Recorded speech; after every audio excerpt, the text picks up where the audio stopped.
தேர்தலில் தாம் வெற்றி பெற்றால் தொகுதியை விட்டு சென்னைக்கோ திருவனந்தபுரத்திற்கோ செல்லாமல் மக்களுடன் இருந்து பணியாற்றுவேன் என காங்கிரஸ் வேட்பாளர் பிரவீன் உறுதியளித்து வாக்கு சேகரிப்பில் ஈடுபட்டார்.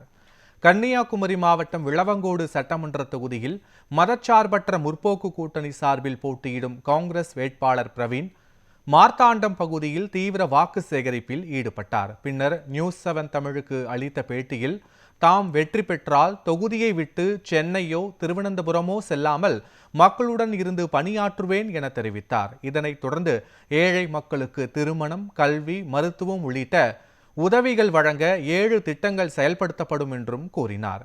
அதிக வாக்குகள் வித்தியாசத்தில் வெற்றி பெறுவேன் என்று நம்பிக்கை தெரிவித்துள்ளார். உங்களை எல்லாம் சந்தித்து மாநில பிள்ளையாக உங்களில் ஒருவராக 2 தவணை அல்ல 3 தவணை இந்த விஜயதரணி அம்மாவை அவர் வாக்களித்து மிகப்பெரிய வெற்றி கொடுத்தாச்சு. ஆனால் பிரச்சனை என்னென்னா அவர் எலெக்ஷன் കഴിയുമ്പോൾ திரும்பி சென்னை போவேன், 700 கிலோமீட்டர் அப்புறம் போவேன், பின்ன திரும்பி வர்றது எலெக்ஷனுக்கு மட்டும் வருவேன். இந்த அடிസ്ഥാന சௌகரியங்கள் இந்த பேசிக் நீட்ஸ் ஒன்றும் செய்து கொடுக்கல. அதனால இப்போ இங்கே 20 வருஷத்துக்கு அப்புறம் இந்த விளவங்கோடு தொகுதியில் உள்ள முதல் ஆள் இதாக காங்கிரஸ் ஸ்தானார்த்தியாக வரப்போகிறேன். அப்போது எங்கள் நினைப்பில் நான் இப்போ எல்லா மண்டலத்தில் எல்லாம் 2 ரவுண்டு போயாச்சு. கண்டிப்பாக ஒரு எபோவ் 50,000 ஓட்ஸுக்கு நம்ம ஜெயிச்சிடும். இங்கே ஏழை எளிய ஜனங்களுக்கு எல்லாமே கொடுத்துட்டு இருக்கு. இனி இப்போது அதை கொடுக்குற மீதி காசு இல்லாத பேரில், பணம் இல்லாத பேரில் ஏதாவது மக்கள் நம்ம யூத்து, பெண்மக்கள், பெண்கள் அவருக்கு மேரேஜ் ஒன்றும் நடக்காமல் இருந்தால் நம்ம பார்ட்டி சார்பாக நம்ம அது நடத்திடும்.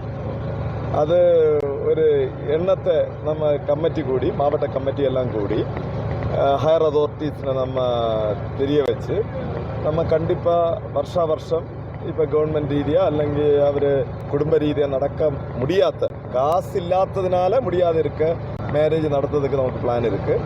காசு இல்லாத இதில் சாப்பாடு இல்லாமல் இருக்க யாராவது நம்ம தொகுதியில் இருந்தால் அவரை தேடி பிடிச்சு அவரை பார்க்கறதுக்கு நமக்கு பிளான் இருக்குது. அதுக்கப்புறம் காசு இல்லாத இதில் சிகிச்சை கிடைக்காம இருக்க ஏழைகளாராவது இருந்தால் அவருக்கு சிகிச்சை கொடுக்குற பாலியேட்டிவ் கேர் பദ്ധதி. அதுக்கப்புறம் அடிസ്ഥാன பேசிக் எஜுகேஷன் கிடைக்காம இருக்க யாராவது இருந்தால் அவரை பார்க்குற ஒரு பദ്ധதி இருக்குது. அப்படி ஒரு 7 பദ്ധதி நான் வச்சுருக்கு.